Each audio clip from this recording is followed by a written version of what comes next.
Please, before you listen to this story, I want you to get your bottle of water, take a cheap pill, relax your bones and veins, and join me, okay? This is not just for singles and marriage, it's for everyone, okay? Old, young, anyone can learn from this. So listen, she said, someone wrote this and I enjoyed it.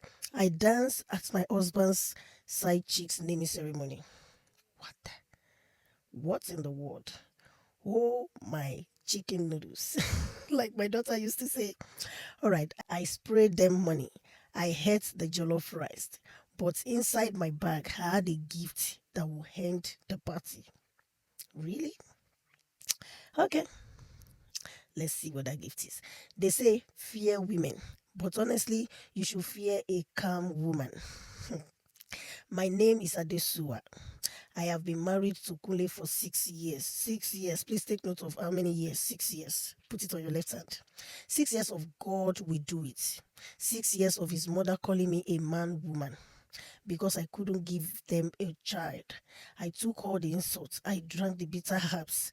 I went for the prayers. So when Kunle walked into our house in Magodo 3 months ago with a young pregnant girl named Titi, I didn't scream. Why? Hadesua, he said, puffing his chest like a peacock. This is Titi. She is carrying my son. Since you have refused to give me a hair, Titi will live here. She will give me what you could not. I looked at Titi. She was young, maybe 22. She was rubbing her stomach and chewing gum, looking at me like I was maid. I was a maid. Looking at me like I was a maid. You will cook for her. Kunle commanded. You will clean for her. She is carrying the king of this house. My friend told me to leave. They told me to poison the girl. They told me to burn the house down. I told them, calm down. Efarabale, calm down. Let us watch the movie. I became the perfect fool. I cooked Titi's pepper soup. I cooked Titi's pepper soup. I washed her clothes. When her feet swelled, I massaged them. My gosh. Kunle was laughing at me. You see, he told his friends over beer on weekends. A woman who knows her place is a blessing. You know one thing I've noticed about men, some men, because I don't want to generalize them, they always want to have their cake. They want to eat their cake and have it at the same time. You can't, you just have to choose one. Any woman doing this to you, fear them. Fear them. Because, oh God, a woman who knows her place is a blessing. And this one knows she has expired. Really? Titi gave birth last week, a bouncing baby boy. Kunle almost ran mad with joy. He bought a cow. He bought Ashwebi for the whole street. Really? He named the boy Babatunde. Babatunde means the father has returned.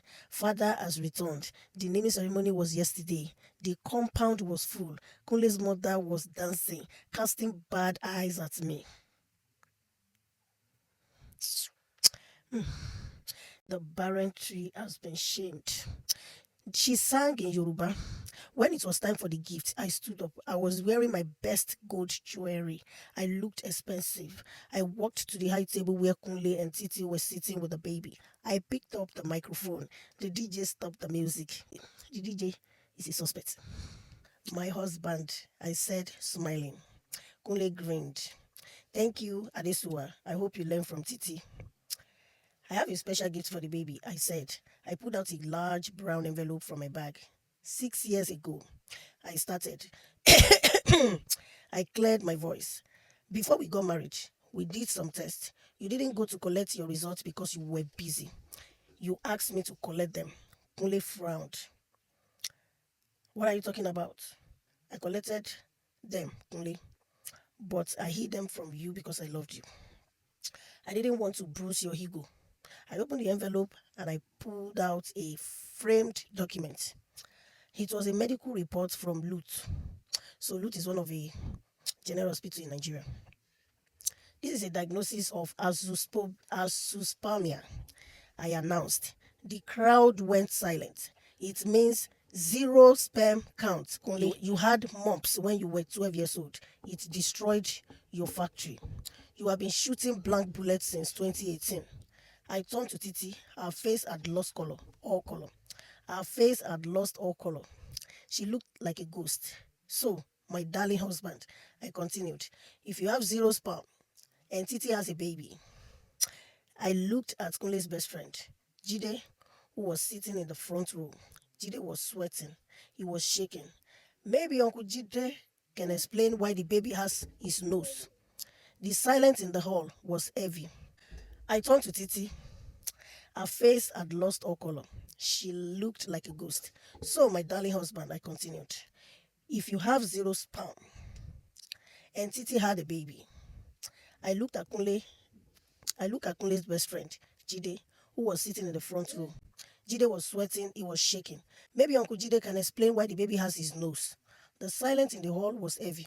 You could hear a pin drop. Then Kunle screamed. It was the scream of a dying animal.